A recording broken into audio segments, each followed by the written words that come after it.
রহমান যদি ভারতে না যায়, ভারতের কি ঠেকাটা পুরো কি লসটা হয়ে যাবে ভারতের, বুঝবে তো না যাওয়ার পরে। তারেক রহমান না যাওয়ার পরে না বুঝবে যে আমাদের প্রধানমন্ত্রী তারেক রহমান দিল্লি সফর বাতিল করেছেন, এমন খবর প্রচার হচ্ছে দেশীয় মিডিয়ায়। বাংলাদেশ নাকি, পররাষ্ট্র মন্ত্রণালয়ের মুখপাত্র তিনি বলেছেন, বাংলাদেশ নাকি দুটি শর্ত দিয়েছে ভারত। এক নম্বর শর্ত হলো শেখ হাসিনাকে প্রত্যাবর্তন, কি বলে, প্রত্যার্পণ। দ্বিতীয় শর্ত হলো হাদির খুনিদের প্রত্যার্পণ, মানে যেটা তুলে দেওয়া সরকারের, বাংলাদেশ আইন শৃঙ্খলা বাহিনীর।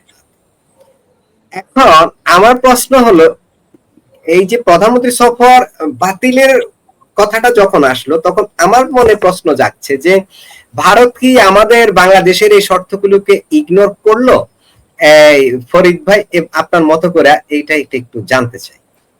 ধন্যবাদ আপনাকে। প্রথমত হইলো যে হাদিরে যে খুন করছে ভারতের খুনিরা, হাদির খুনিরা যে ভারতে আছে, এটা বাংলাদেশ কিভাবে জানলো? নাম্বার ওয়ান, বাংলাদেশ কি এই ওই হাদির খুনের ব্যাপারে কোনো রায় দিছে, চার্জশিট দিয়েছে? কেমনে জানলো যে কে খুন করছে? এটাই তো বলতে পারবে না তারা। বরং আমরা হাদির ভাই বোনকে বলতে শুনেছি যে হাদির খুনিরা জানাজার প্রথম কাতারে আছে, তাহলে তো জামাত, বিএনপি, এনসিপি এদেরকে অ্যারেস্ট করতে হবে। এগুলো তো ফাত্রামি। মানে না যাওয়ার, ভারতে না যাওয়ার, ভারতে না গেলে তারেক রহমান যদি ভারতে না যায়, তো ভারতের কি মহাভারতটা শুদ্ধ হয়ে যাবে? বরং বিপদে পড়বে তারেক রহমান। এই যে এত যে দুর্বুদর করে, এত ফাত্রামি করে, ওই যে আমাদের ভুইয়া সাহেব বললেন যে সারাদিন ভারতের গালি দেয়, সন্ধ্যাবেলায় কয়েক পেটে তো ভাত নাই, কটা ভাত দাও, ঘরে তো বাতি জ্বলে না, একটু কেরাসিন দাও। ফাত্রামি ছাড়া তো এগুলো আর কিছু না। এই যে কারেন্টের কথা নিয়ে, বিজলির কথা নিয়ে, গ্যাসের কথা নিয়ে কত ফাত্রামি করতেছে। এরা যদি এতই মুরত থাকে, বিদ্যুৎ পাকিস্তান থেকে আনা লইতে হয়, গ্যাস ডিজেল পাকিস্তান থেকে আনা লইতে হয়। পাকিস্তান পেয়ারা ভাই, ইসলামী পাকিস্তান, ওইখানে ফু দিলেই তো ডিজেল হয়ে যাবে। ওইখান থেকে চাল ডাল নুন তেল আনা লইতে হয়। আবার শুনলাম আমাদের শিক্ষামন্ত্রী বলে পাকিস্তানের শিক্ষা ব্যবস্থা নাকি সবচেয়ে ভালো। তাহলে বাংলাদেশে এত স্কুল কলেজ মাদ্রাসা দরকার কি? সব পাকিস্তানে যায় পড়ালেখা করুক। আবার বাংলাদেশের স্বাস্থ্যমন্ত্রী এও নাকি বলে যে পাকিস্তানের চিকিৎসা ব্যবস্থা খুব ভালো। তাই ভিসার জন্য তো কোনোদিন পাকিস্তানে গিয়ে জামাতিদেরও তো লাইন দিতে দেখি না। এই দেশের যে সবচাইতে পেয়ারা পাকিস্তানি, যেটা যেটা স্বঘোষিত পেয়ারা পাকিস্তানি, সে সাংঘাতিক ইলিয়াস, সে তো আমেরিকা যায় বসে আছে। ও তো পাকিস্তান যাবে না বলেও, ওরা যদি পাকিস্তান মাগনা চিকিৎসা করে তারপরেও তো যাবে না। কিন্তু আমাদের স্বাস্থ্যমন্ত্রী বলে পাকিস্তান নাকি সবচেয়ে শিক্ষা ব্যবস্থা ভালো, হতে যায় না কেন? এগুলো হচ্ছে রাজনৈতিক ভণ্ডামি, ফাত্রামি। এগুলো তারা বলবেই। তারেক রহমান যদি ভারতে না যায়, ভারতের কি ঠেকাটা পুরো কি লসটা হয়ে যাবে ভারতের, বুঝবে তো না যাওয়ার পরে। তারেক রহমান না যাওয়ার পরে না বুঝবে। ওই যে ভাবির পোলাদের জন্য, আমার আরেক ভাবির পোলা বলছে কি যেন, পারভেজ মলম নাকি গার্বেজ মলম, সে বলেছে যে আত্মহত্যা করবে, এরকম নাকি বলেছে। আবার কেউ বলেছে তার যাওয়া উচিত না। তো শেখ হাসিনাকে ফেরত দিবে কেন? কি কারণে ফেরত দিবে? কি কারণে? তারা বলুক যে এই কারণে ফেরত দিবে, যে শেখ হাসিনা হত্যাকারী, এই জন্যে। শেখ হাসিনা যদি তাদের ভাষায় 800 হত্যাকারী হয়, তাহলে 30 লক্ষ হত্যাকারীকে নিয়ে তো তারা সংসদে বসে থাকে। এত তো একটু লজ্জা থাকা উচিত। শেখ হাসিনাকে তারা চাবে, তারা এমন হত্যা মামলায় তাকে আসামি করেছে, ফাঁসি দিয়েছে, দণ্ড দিয়েছে, যে তার মধ্যে 300-400 জীবিত উদ্ধার হয়ে আসছে, জিন্দা শহীদ। চার্জশিটে নাম নাই, পোস্টমর্টেম রিপোর্ট নাই।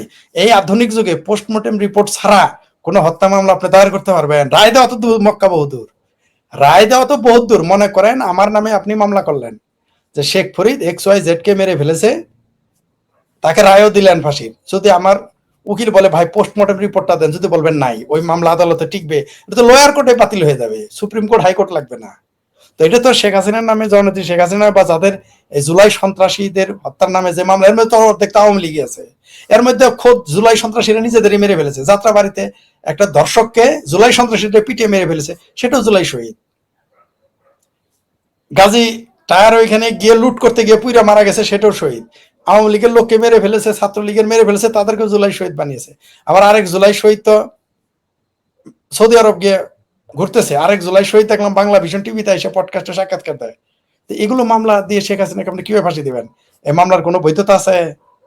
যার সাক্ষীরা বলতেছে তারা জানেই না, বাদী বলে চিনে না, তাহলে সেখানে এই মামলাতে আপনি শেখ হাসিনা, সেই মামলায় শেখ হাসিনাকে চান? এত সস্তা। আর হাদির খুনির কথা যেটা, যে শর্ত দিয়েছে, এগুলো হলো বাহানা, যাতে না যায় না। ভারত আপনাকে যেতে বলছে, কে যায় না, দাওয়াত দিচ্ছেন, নিয়েন না, শেষ। দাওয়াত খাবেন না, শেষ, শর্ত দিয়ে। মানে এগুলো কি আর কি করতেছে? ওই যে বললাম তো যে ভারত বাংলাদেশের কপাল ভালো। জি বলেন, কি যেন বলতে চাইছেন? একটা পয়েন্ট দিয়ে দিচ্ছি আপনাকে। প্লিজ। ভারতে যে কারাগারি আছে 4-5 হাজার মানুষ বহুত দিন আগে থেকে, ওরে বিরোধ আনে না কেন? আর নতুন করে যে সাক্ষাৎকার দিয়ে বাংলাদেশি যে সাক্ষাৎকার দিল যে আমি এমুক এমুক জায়গায় আমার বাড়ি, এমুক জায়গায় আমি বাড়ি, ওরে আনে না কেন সেটা বলে। ওইটা আনবে কেন? ওইটা কেন 1 কোটি তারা রোহিঙ্গার নাগরিকত্ব দিতেছে, রোহিঙ্গার পাসপোর্ট দিতেছে, কিন্তু বাংলাদেশি রোহিঙ্গা যেগুলা বাংলাদেশ থেকে রোহিঙ্গা হয়ে ভারতে গিয়ে কামলাগিরি করতেছে, বান্দিগিরি করতেছে, কাজের লোক হয়ে আছে, দিনমজুরি করে, তাদেরই তো ফেরত নেয় না বাংলাদেশ সরকার। যারা সীমান্ত এসে চিৎকার করতেছে তারা বাংলাদেশি। আর জেলের ফরিদ ভাই একটু তাহলে আপনার এই আলোচনার সাথে একটু যুক্ত করে দিই, তাহলে আমাদের আলোচনাটা পূর্ণাঙ্গ হবে। আমরা তো শেষের দিকে চলে আসছি, আলোচনা তো বেশি করতে পারবো না, আমার কিন্তু আলোচনা আর অনেক রয়ে গেছে। এটার সাথে একটু যুক্ত করে দিই, তাহলে সমন্বয় হবে। ভারতের সাথে আমাদের দ্বিপাক্ষিক সম্পর্কগুলোর কি হবে, যেটা বলছেন এই যে প্রাইম মিনিস্টার যাবেন না, শর্ত দিচ্ছেন, ভারত বারবার রিকোয়েস্ট করছেন যে আপনি আসুন। হ্যাঁ, একদম যেদিন শপথ ওই দিনই আমন্ত্রণ পত্র দিয়েছেন। এরপরে তো দিলেন বিমস্টেকের চেয়ারপারসন হিসেবে ব্রিক্স এর দাওয়াত দিলেন। এখন আবার তাকে আবার ব্রিক্স এর আগেই তাকে সে দেশ সফরের আমন্ত্রণ জানালেন। কি বলে, আগামী মাসের শেষের দিকে, মানে কত 22-23 তারিখের দিকে যাওয়ার একটা সম্ভাবনা তৈরি হয়েছিল। দু দেশের মধ্যে কর্মকর্তারা উচ্চ পর্যায়ের তারা আলোচনা শুরু করে দিয়েছেন।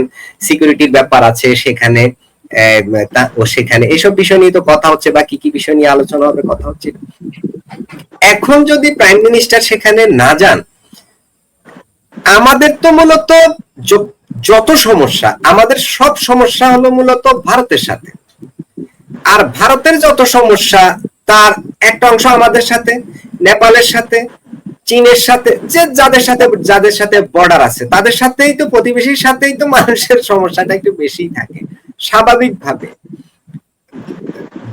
অন্য দেশের, দূর দেশের কারোর সাথে খুব বেশি সমস্যা থাকবার কথা না, সবচেয়ে বেশি সমস্যা প্রতিবেশীর সাথে হওয়ার কথা। এখন ভারতের সাথে আমাদের দ্বিপাক্ষিক যে সম্পর্কগুলো রয়েছে, যদি আমাদের দু দেশের মধ্যে সম্পর্কটা এভাবে তিক্ততা চলতেই থাকে কিংবা বাড়তেই থাকে, তাহলে আমাদের দ্বিপাক্ষিক সম্পর্কগুলোর কি হবে? বিশেষ করে তিস্তা চুক্তি, গঙ্গার পানি বন্টন চুক্তি, সীমান্ত হত্যা, অনেক বিষয় তো আছে। বাণিজ্যের সমতা, কি বলে এটাকে, আমদানি রপ্তানির যে ঘাটতি ভারতের সাথে আমাদের, সেই ঘাটতি তো এখন হু হু করে বাড়ছে। তো এইসব যে সমস্যাগুলো, এগুলো আমাদের সমাধান, মানে সর্বোপরি বাংলাদেশ ভারত সম্পর্ক কোন দিকে যাচ্ছে বলে মনে করেন? আমি একদম শেষ করে দিলাম, অনেক বিষয় আছে আমার আলোচনা, মানে প্রশ্নের ভিতর, প্রশ্নটা বড়, আমি সংক্ষেপ করে দিলাম যে সম্পর্কটা আসলে যাচ্ছে কোন দিকে, আমাদের এইসব এই দ্বিপাক্ষিক বিষয়গুলোর কি হবে। এখানে আমি বারবার বলে আসছি যে আমাদের কপাল ভালো। সাউন্ড একটু কম হচ্ছে মনে হয় আজকে। সাউন্ড কম হচ্ছে, এক মিনিট আমাকে একটু, আচ্ছা এখন ঠিক আছে কিনা দেখেন তো, এখন শোনা যায়? হ্যাঁ ঠিক আছে। শুনেন, আমাদের কপাল ভালো, যেটা বারবার এবং বলে আসছে এবং বলবো, যে আমাদের কপাল ভালো যে ভারতের মতো একটা নিরীহ শক্তিমান প্রতিবেশী দেশ পেয়েছি। এই দেশটা যদি আফগানিস্তানের মতো, পাকিস্তানের মতো ফাত্রা, আর আফগানিস্তানের মতো ধ্যাত্রা হইতো, আর বার্মার মতো গ্যাদ্রা হইতো, তাইলে এতক্ষণ এই সমস্ত আলাপ আলোচনা, মানে আমাদের জাউনের ভাষা বলে মাইলেজি এলি আলাপ, সোজা করে ফেলাইতো একেবারে, মানে একেবারে কুকুরে যেটা মুকুর মারো এরকম করে সোজা করতো। তো ভারত নিরীহ প্রতিবেশী, শক্তিমান অর্থনৈতিক ভাবে, সামরিক ভাবে, কিন্তু আর নিরীহ প্রতিবেশী, তাই যা ইচ্ছা তাই ফাত্রামি বাংলাদেশের জনগণ এবং বাংলাদেশের তথাকথিত সরকার করতে পারতেছে। দেখেন না আপনি যে হাঁপানি রোগী, মানে কথা বলতে পারতেছে না, যক্ষা রোগী, সেও বলে ভারত দখল করে ফেলবে। দেখবেন ওই যে কি যেন নামটা মাসারা, ওই রিটায়ার্ড আর্মি অফিসার, হাঁটতে পারে না, ঠিক আছে, ফজর নামাজ পড়ার আগে 3 বার করে উযু করতে হয়, কারণ তার ডায়াবেটিস, তার পেশাবে, তার আন্ডারপ্যান্ট পাঞ্জাবি ভিজে যায়, তার হাঁটতে হয় না, এরা বলে ভারত দখল করবে, 7 সিস্টার খেয়ে ফেলবে, এই দেশের লিল্লাখোর মৌলবী বলে ভারত দখল করবে 1 কোটি মুসলমান নিয়ে। তো এগুলো কেন বলতে পারতেছেন জানেন? এগুলো যে কারণে বলতে পারতেছে, ঠিক ওই কারণেই এই সরকারও ভারতের সাথে ফাত্রামি করতে পারতেছে, আর কিছু না। ভারত ছাড় দিতেছে, কারণ ভারতের চুলকাইলেও ভারত কিছু মনে করতেছে না। ভারত চিন্তা করতেছে, ভারত তো আরে মাছ মারতে দেখছেন তো, বল মাছ মারে তখন কিন্তু বড়শি ছেড়ে দেয়, বড় বড় মাছ মারলে কিন্তু বড়শি ছেড়ে দেয়। মাছ মনে করেন তো খুব দৌড়াইতেছে আমাকে আটকায় কে, বড়শি আটকেছে তাতে কি, কিন্তু যখন খিচ্ছা টানটা দিবে তখন আস্তে করে উঠে চলে আসবে, একাই মাছ চলে আসবে। বাংলাদেশের দশা হবে তাই। আমরা মজ্জ আছে না মালদ্বীপে বহুত ফাতরামি করতে দেখছি, শেষে কিন্তু ভারতের পায়ে ধরে হাতে ধরে, মোদির পায়ে ধরে হাতে ধরে খাবার পানি পর্যন্ত নিয়ে যাইতে হয়েছে। ওইগুলো ফাতরামি আমরা দেখেছি। পাকিস্তান বুঝতেছে ভিখারিস্তানে পরিণত হয়েছে। তো বাংলাদেশ জাকাতিস্তান বানাবে জামাতিরা, এই বলেছে। এরা জাকাতিস্তান তো হইতেই চায়, এদের কপালে শনি আছে, তার জন্য এই পালাপালি নাচানাচি কুতাকুতি করতেছে। তারেক রহমান গেলেও বিপদে পড়বে ভারতে, না গেলে আরো বেশি বিপদে পড়বে। আপনি আপনাকে বলে দিই স্পষ্ট কথা, তারেক রহমান মনে করতেছে গেলে তো আমি ঝামেলায় পড়বো, না গেলে আরো বেশি ঝামেলায় পড়বে। ওই যে অক্ষয় খান্নার একটা অক্ষয় অক্ষয় অক্ষয় কুমারের একটা ডায়লগ আছে না সিনেমার, কয় যে আমি যা বলবো তা করবো, আর যা বলবো না তা ডেফিনেটলি করবো। তো তিনি যদি ভারতে যান ঝামেলায় পড়বেন, আর ভারতে না গেলে ডেফিনেটলি ঝামেলায় পড়বেন, কোনো সন্দেহ নেই। কারণ তার কপালে শনি ভর করেছে। কারণ হলো যে তার যে পরামর্শগুলো দেখেন কারা, যে লোক তার সাপোর্টারদের কথায় রবীন্দ্রনাথের জন্মদিনের পোস্ট উল্টায় ফেলে, ডিলিট করে ফেলে, তো সেই লোক ভারতে যাবে কি যাবে না, তার বিরাট বড় বড় বুদ্ধেল আছে উপদেষ্টা, একটা হলো জুনায়েদ সাকি, বায়ে সিগন্যাল দিয়ে ডাইনে মোর নেয়া কোথাকার কোন সাকি, আর একটা হলো জায়েদ পাড়া, এগুলোকে নিয়ে তার এই হলো তার উপদেষ্টা পরিষদ। আরেকটা হলো যে নাটা রেজবি কেসিগেট, কি বলে নিজেই জানে না। যেই দেশের মন্ত্রী বলে যে কারেন্টের তার লম্বা, পল্লী বিদ্যুতের তার লম্বা, তাই কারেন্টের লোডশেডিং হয়, যাইতে দেরি হয়। যে দেশের প্রধানমন্ত্রী বলে মাটির নিচ থেকে গ্যাস বারমার বারমার ভারত নিয়ে চলে যাইতেছে, মানে একটা ক্লাস পঞ্চম শ্রেণীর পাশের ছাত্র মতো যার বোধ, তো সেই মানুষ ভারতে গেলেই কি আর না গেলেই কি। তবে বলে দেই, গেলে ওই যে সেই বিখ্যাত কথা হইলো আপনার ওই বনফুলের সেই গল্প, তিনি একটা জায়গায় ভুলে গেলাম নামটা, যাযাবরের লেখাতে পড়েছি, ওখানে একটা কথা আছে, হোমিও ওষুধ যদি খান সর্দি হইলে তাহলে ওষুধ খাইলে 7 দিনে ভালো হবে, আর যদি না খান তো ওষুধ 1 সপ্তাহে ভালো হবে। তারা গ্রহণের দশা তাই, গেলেও যা না গেলেও তা, তার সে তার পরিণতি দেখতে পারবে। তবে এগুলো করে বাংলাদেশ, আপনি যেটা বলেন সম্পর্ক, এই যে বাংলাদেশের সাথে ভারতের সম্পর্ক যে তলানিতে নামিয়ে ফেললো 2024 সালের 5ই আগস্টের পরে, এই জুলাই সন্ত্রাসের মাধ্যমে তুরস্ক আর পাকিস্তানের সহায়তায় যে সরকার গঠিত হইলো, যে জঙ্গি সরকার গঠিত হইলো বা জঙ্গিবাদী স্প্রেড করা হইলো, তারা তো মনে করতেছে ভারতের সাথে সম্পর্ক তলানিতে নিলে খুব আরামে থাকবে, এগুলো সব না খায় মারা যাবে। এই যে আপনি বলেন সম্পর্ক, ভারত ধীরে ধীরে যখন দেখবে যে আর কাজ হবে না, তখন ভারত তার সকল অপশন একবারে চালু করবে। ভারত একটা একটা করে চেক করতেছে, ভারত যদি এই অপশন না দিতে আসেন, পরে বলতে ভারত তো বলে নাই আমি যাই নাই, এটা বইলে রাখলো আর কি। বুঝতে পারছেন, জানা আমার যখন যখন টাকার দরকার হয় তখন সবার কাছেই চাই, কারণ পরে বলবে কি ফরিদ তুমি তো আগে বলো নাই। মনে করেন টাকা জোগাড় করেও বলি যে ভাই আমার কিছু টাকা দেওয়া যাবে, এগুলো বলে রাখি, কারণ যদি না বলি তখন বলে আমাকে তো বলো নাই। তো ভারত এরকম ব্যবসা শুরু করে দিয়েছে। ভারতও বুঝে যে বাংলাদেশেরও কপাল ভালো যে ভারতের মতো একটা নিরীহ প্রতিবেশী রাষ্ট্র পেয়েছে, আর ভারতের কপাল ভালো যে বাংলাদেশের মতো একটা ভোদাই মার্কা কূটনীতি, মানে যাদের কূটনৈতিক তৎপরতার দেশ, এদের দেশে তো কোনো কূটনীতি নাই, এদের তো কোনো আকল জ্ঞানী নাই, মাজ্জুর সাথে এদের আকল কম। এই যে মালদ্বীপের যে মাজ্জুর সেও এদের আকল কম। দেখবেন এদের কিন্তু সমস্যা হলো যে আমাদের ভুগতে হবে সবার, এই দেশের জনগণ ভুগবে। এই দেশের যদি ভারতের সাথে বাংলাদেশের সম্পর্ক একেবারেই তলানিতে চলে যায়, তখন এই বাংলাদেশের মানুষ না খেয়ে থাকবে, দরিদ্র হয়ে যাবে। আর যারা এখন ক্ষমতায় আছে এবং যারা পেয়ারা পাকিস্তান, তারা তো চাইবেই যে একটা ধনী বাংলাদেশ যাতে না হয়, একটা আইন শৃঙ্খলা পরিস্থিতি ভালো থাকে এরকম বাংলাদেশ না থাকে, যাতে তারা বলতে পারে যে স্বাধীন হয়ে ভুল করছিল। এই কথাটা তারা যারা বলতে পারে, সেই জন্য তো তারা চাইবে বাংলাদেশের অর্থনীতি ধ্বংস হোক। আর আপনি যেটা বললেন, যুদ্ধ তো চাচ্ছে এই দেশের যারা হেফাজতপন্থী, পাকিস্তানপন্থী, হেফাজতে পাকিস্তানি জামাত, এরা কিন্তু যুদ্ধ চাচ্ছে, কারণ যুদ্ধটা চাইলেই তাদের 16 কলা পূর্ণ হবে। ভারত এদের কথায় নামবে না, যেহেতু এরা চাচ্ছে তাই যুদ্ধ এখন নামবে না ভারত, যেটা শুরুতে বলেছিলাম। কারণ ভারত তাদের কথাই করবে না, ভারতের যখন দরকার ভারতের মতো করে ভারত করবে।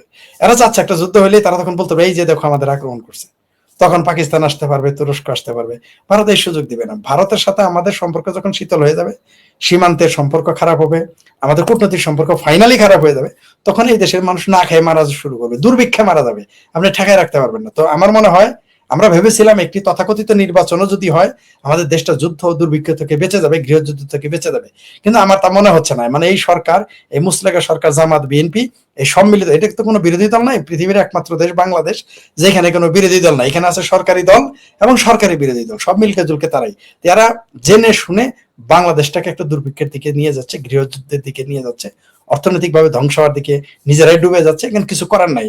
এখন আপনি যে চুলকায় ঘাও বানানকে ফেরাইতে পারবে না। তবে ভারতের সাথে যেদিন ফাইনালি আমাদের সম্পর্ক নষ্ট হয়ে যাবে, এদেশে দুর্ভিক্ষ শুরু হয়ে যাবে, মানুষ না খেয়ে মারা যাবে দলে দলে, পালে পালে। কারণ এখনই কিন্তু 1 কোটি লোক ভারতে গিয়ে কামলা দেয়, কামের বুয়াগিরি করে, আর 1 কোটি মানুষ ভারতের সীমান্তের চোরাকার বাড়ি করে ভাত খায়। অর্থাৎ 2 কোটি মানুষ বাংলাদেশ সরকারের সাথে সম্পর্ক নয়, সম্পূর্ণ ভারতের আয়ের সাথে নির্ভর করে, ভারতের সাথে সম্পৃক্ত। এটা যখন বন্ধ হয়ে যাবে, বাংলাদেশে এমনি দুর্ভিক্ষ লেগে যাবে। ভারত শেষে তাই করবে। দিন শেষে ভারত ফুড চেইন কেটে দিবে, এই দেশে বাণিজ্য, অর্থনৈতিক সকল সহযোগিতা বন্ধ করে দিবে। তখন দেখতে পারবেন বাংলাদেশে কি কি ঘটে।